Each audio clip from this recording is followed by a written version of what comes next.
जय हिंद कैडेट्स। तो आज हम बात कर रहे हैं अपने चैप्टर 3 के एनसीसी डॉक के हिसाब से, और वो है ड्यूटीज़ ऑफ एनसीसी कैडेट। आपने पहले चैप्टर में देखा एम्स, ऑब्जेक्टिव और उसके साथ साथ ऑर्गेनाइजेशन। नेक्स्ट चैप्टर में आपने देखा कि आप कैडेट बन जाते हो, सर्टिफिकेट सी होल्ड करते हैं, उसके बेनिफिट्स क्या हैं। इस चैप्टर में हम बात कर रहे हैं कि आपकी ड्यूटीज़ क्या हैं, कि एनसीसी कैडेट तो आप बन गए लेकिन आपकी ड्यूटीज़ और रिस्पॉन्सिबिलिटी क्या हैं, उन सारी बातों को हम देखेंगे। तो सबसे पहले बात आती है कि आप जब एनसीसी में एनरोल होते हो, यंग बॉयज़ एंड गर्ल्स, तो सबसे पहली बात जो एम होता है वो है हमें एक बेटर सिटीज़न बनना है। उसके साथ साथ आपको फ्यूचर लीडर बनना है। आप अलग अलग करियर में जाते हैं, लेकिन आपकी ये जो ट्रेड्स जो एनसीसी से आप सीखते हैं वो आगे आपको हेल्प करता है। उसके साथ साथ आप चाहे फोर्सेस में हैं, चाहे आप डिफरेंट पार्ट ऑफ इंडिया में कोई भी ऑर्गेनाइजेशन से जुड़े हैं, आपके अंदर वो सारी की सारी ट्रेड्स आती हैं जो पूरे आप ट्रेनिंग के टाइम पे डेवलप करते हो। अब एनसीसी का जब आपका ये रैंक आपको मिल जाता है, कैडेट का रैंक आपको मिल जाता है, उस रैंक के साथ आपकी कुछ ड्यूटीज़ हैं, कुछ रिस्पॉन्सिबिलिटी हैं। आइए अब हम उनको देखते हैं कि वो कौन कौन सी ड्यूटी एज ए कैडेट आपके पास है। तो सबसे पहले बात करते हैं, the term cadet stand for training. तो कैडेट का मतलब क्या है? एक ट्रेनिंग, लेकिन क्योंकि हम मिलिट्री लैंग्वेज में इसको कैडेट कहते हैं। अब कैडेट्स दो टाइप के होते हैं, एक होते हैं SDSW वाले जो कॉलेज के होते हैं, और एक होते हैं JD और JW। जैसे आप जानते हैं SD और JD ये बॉयज़ के लिए यूज़ किया जाता है टर्म, और गर्ल्स के लिए SW और JW यूज़ किया जाता है। अब ये कॉलेज और स्कूल्स की बात हमने कर ली, बॉयज़ और गर्ल्स की बात कर ली, कैडेट बात कर ली। आगे बात करते हैं कि आपको अगर एनसीसी में एज ए कैडेट एनरोल होना है तो क्या बात का ध्यान रखना है। नंबर 1, आप सिटीजन होने चाहिए, या तो इंडिया के या फिर नेपाल के। सेकंड, जो आपके अंदर ट्रेड्स देखी जाती है, आपका कैरेक्टर। आप स्कूल के रोल कॉल के हिसाब से, कॉलेज के रोल कॉल के हिसाब से आपका कैरेक्टर कैसा है, इस पे देखा जाता है। जो थर्ड थिंग है, आपकी एज क्राइटेरिया। जो भी आपकी एज क्राइटेरिया है स्कूल या कॉलेजेस के हिसाब से, वो आप फिट इन होते हो कि नहीं, वो इम्पॉर्टेंट है। फिर मेडिकली आप फिट हैं कि नहीं, आपको किसी तरह से एलर्जी है, किसी भी तरह से आपको मतलब कोई प्रॉब्लम है, तो वो सारे फैक्टर को before taking into NCC consider किया जाता है।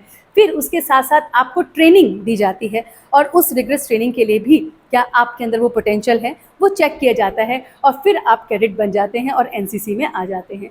अब इस एनसीसी में आने के बाद आपके अंदर क्या क्या चीज़ों की ज़रूरत महसूस होती है, या फिर आप कर पाते हैं, या फिर वो एडवांटेजेस कहें कि आप एज ए कैडेट ले सकते हैं।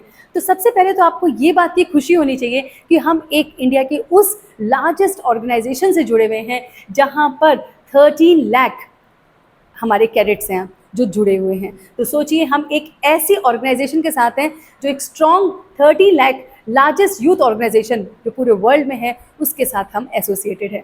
उसके साथ साथ हम बात क्या कर रहे हैं, हमें एडवांटेज की, तो हमें क्या सीखने को मिलता है यहाँ से? डिसिप्लिन आप हो जाते हैं। फिर आप किसी भी करियर में जाते हैं, आप एक मोटिवेटेड रहते हैं, आप मोटिवेटेड यूथ बनते हैं, बिकॉज आपने अपनी इस जर्नी में ये सीखा है। उसके साथ साथ आप किसी भी डिज़ास्टर में, रिलीफ टाइम में, डिज़ास्टर रिलीफ टास्क में आप हमेशा अपने आप को अवेलेबल रखते हैं। इट डजेंट मैटर कि आप आर्म फोर्सेस के ही हैं, आप किसी भी डिपार्टमेंट में हैं, और अगर आप कैडेट रहे हैं तो ज़रूर आप देखेंगे कि वो कैडेट्स हमेशा वो डिज़ास्टर के टाइम पे वो अलग से स्टैंड आउट करेंगे, वो ज़रूर पार्टिसिपेट करेंगे। उसके साथ साथ जो अपॉर्चुनिटी आपको मिलती है वो है कि आप ATC camp, annual training camp, या फिर कंबाइंड ATC कैंप्स जो होता है वो, या फिर नेशनल इंटीग्रेशन कैंप्स जो होते हैं, वो डिफरेंट आपके जो कैंप्स होते हैं उसमें पार्टिसिपेट करते हैं।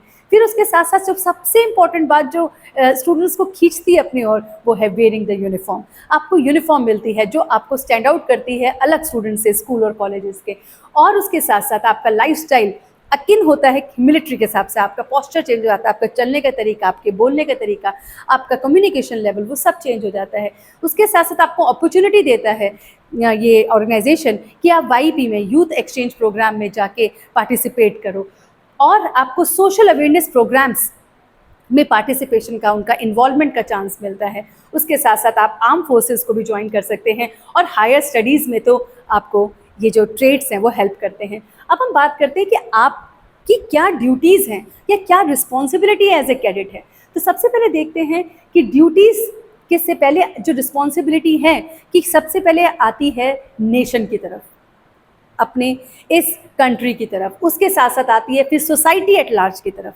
जहाँ पे हम रह रहे हैं उधर मेरा क्या फ़र्ज़ है, मेरा क्या कर्तव्य है, और फिर जिस इंस्टीट्यूशन से हैं, चाहे स्कूल हैं, कॉलेजेस के, उसके साथ-साथ, और फिर उसके बाद आता है आपका एनसीसी ऑर्गेनाइजेशन के साथ, जिसके साथ आप एसोसिएटेड हैं, और फिर आता है फेलो कैडेट्स के साथ। तो सोचिए ये आपका रोल और रिस्पॉन्सिबिलिटी एक ब्रॉडर पर्सपेक्टिव से शुरू होता है, एक चेन रिएक्शन है जो नेशन से, सोसाइटी से, फिर इंस्टीट्यूशन, फिर एनसीसी ऑर्गेनाइजेशन, और फिर हमारे फेलो कैडेट तक पहुंचता है। अब बात करते हैं आपकी ड्यूटीज़ क्या हैं। तो जब आप परेड में जाते हैं या कैंप्स में जाते हैं तो सबसे पहली जो आपकी ड्यूटी है वो है सेल्फ डिसिप्लिन। हमें अपने अंदर डिसिप्लिन लाना है। हम दूसरों को करेक्ट करने में लग जाते हैं, नहीं, we have to correct ourselves. तो सेल्फ डिसिप्लिन आपका सबसे बड़ा एक मेन आपका ड्यूटी है। उसके साथ साथ आपको पंक्चुअल होना है परेड्स में और रोल कॉल में। जब भी आपकी परेड है, आपकी रोल कॉल होती है, you have to be very very punctual. उसके साथ साथ आपको ऑर्डर्स ओबे करने हैं हाई रैंकर्स के, चाहे वो आपके सीनियर कैडेट्स हैं, चाहे वो आपकी एएनओज हैं, जीसीआई हैं, पीआई स्टाफ हैं, आपके ऑफिसर्स हैं, आपके सीईओज हैं, कोई भी हैं, या आपके स्कूल कॉलेज के प्रिंसिपल हैं, अदर अथॉरिटीज़ हैं, आपने उनके प्रति जो उनके ऑर्डर्स हैं उसको ओबे करना है। उसके साथ साथ आपको कैंप एक्टिविटी में सारे कैडेट्स के साथ एंथुजियाज्म के साथ पार्टिसिपेट करना है, और उसके साथ डिपेंड करता है आपकी यूनिफॉर्म का। तो आपकी यूनिफॉर्म में आपका प्रॉपर हेयर कट होना चाहिए। बॉयज़ का किस तरह का हेयर कट होता है, गर्ल्स को फ्लैट करके प्रॉपर उसका बन होना चाहिए, वो सारी बातें आपको जब आप यूनिफॉर्म पहनते हैं तो आपको याद रखनी है। उसके साथ साथ आपके शू पॉलिश होने चाहिए, आपकी जो यूनिफॉर्म है प्रॉपर प्रेस होनी चाहिए, आपका बेरे बिल्कुल करेक्ट होना चाहिए, आपके अगर पॉम हैं तो उसको प्रॉपरली आपने लगाया है, आपने उसमें बैच लगाया है एनसीसी कैप में, सो वो प्रॉपर सब चीज़ें आपकी उसमें प्रॉपर होनी चाहिए। उसके साथ साथ हम बात करते हैं आपकी कल्चरल एक्टिविटीज़ में आपका ये ड्यूटी है, आपको पार्टिसिपेट करना है। हमें आता है नहीं आता है that is not a part, but we have to participate. ये लर्निंग टाइम है, आपको हेल्प करेगा। आपने कुछ भी इनकलकेट करना है, वो यही टेन्योर है जब आपको उसमें आ सकते हैं।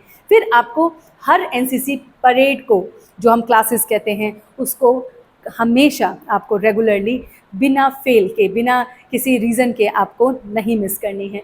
उसके साथ साथ आपको टीम वर्क में पार्टिसिपेट करना है। ये इंडिविजुअल एक्टिविटी नहीं है। एनसीसी यूनिटी और डाइवर्सिटी, यूनिटी और डिसिप्लिन को बताता है। सो यूनिटी और डिसिप्लिन के इस पार्ट को आपने बहुत अच्छी तरह से देखना है।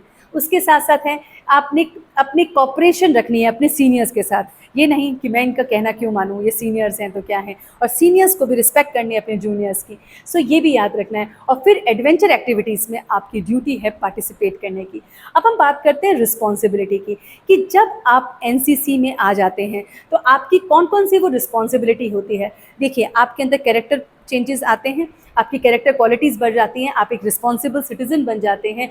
आप अपने यूनिट पे, एनसीसी यूनिट पे, अपनी ऑर्गेनाइजेशन को, अपनी सोसाइटी इन लार्ज, फिर नेशन, इन सब के प्रति आपकी जो ड्यूटी है वो अलग ही पैरामीटर पे हो जाती है। आपको उसको ब्रॉडर पर्सपेक्टिव मिल जाता है कि मुझे ऐसे करना चाहिए इसको, और ये मेरी जिम्मेवारी है, मुझे करनी ही है। अब आती है कमांडमेंट्स की। कैडेट्स की कमांडमेंट्स कौन सी हैं? वो 10 कमांडमेंट्स जो आपको टिप्स पे याद होनी चाहिए, और उसको याद करने का बहुत सिंपल तरीका है। इसको आप समझेंगे ना और उसकी एक पिक्चराइजेशन कर लेंगे तो 10 कमांडमेंट्स आपके बिल्कुल ईजिली आपके फ्रेमवर्क में आ जाएगा। तो सबसे पहले कहता है, I will ensure the construction of toilet in my place. आपको टॉयलेट आपके घर में होना चाहिए, और आपको ये देखना है कि आप एटलीस्ट 10 पीपल को मोटिवेट करें। चाहे आपको सोशल सर्विस करनी पड़े, चाहे आप जाएं और देखें नियर बाई एरियाज़ में कहाँ पर वो प्रोविज़न नहीं है तो उनकी आप मदद कर सकते हैं, आप उनको सपोर्ट करवा सकते हैं। तो ये हमारा सबसे पहला कमांडमेंट है। सेकंड है आधार। हमारे पास, हर इंडियन के पास वो जो आधार कार्ड है वो होना चाहिए। So I will be an Aadhaar Indian and even I will motivate others. तो आप जब सोशल सर्विस के लिए जाते हैं, आप उनका डाटा स्ट्रक्चर देखते हैं, किसी भी सोसाइटी में जाते हैं, आप उनसे पूछिए, अगर नहीं है तो आप उनको हेल्प कीजिए बनाने में।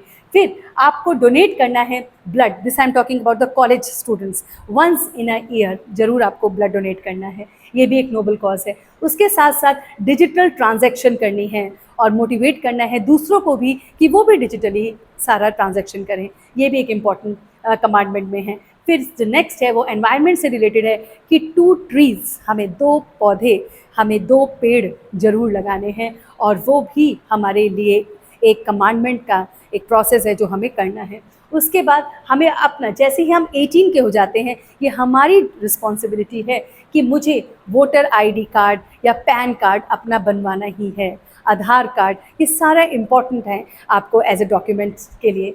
फिर उसके साथ साथ आप गार्बेज, अब एनवायरनमेंट की बात चल रही है, गार्बेज सेग्रीगेशन में आप तो करेंगे अपने घर में, लेकिन 100 मीटर के आपके जो नेबरहुड है उसमें जाके भी सर्वे कीजिए, बातचीत कीजिए, उनसे कहिए कि आप सेग्रीगेट करते हैं कि नहीं करते हैं, उन्हें समझाइए, तो ये भी आपकी कमांडमेंट्स में आता है। फिर उसके साथ साथ आपको 100 आवर्स श्रमदान करना है। श्रमदान में क्लिनिनेस हो गया, अवेयरनेस हो गया, ये आपको 100 आवर्स की कंपलसरी सोशल सर्विस आपको करनी ही करनी है।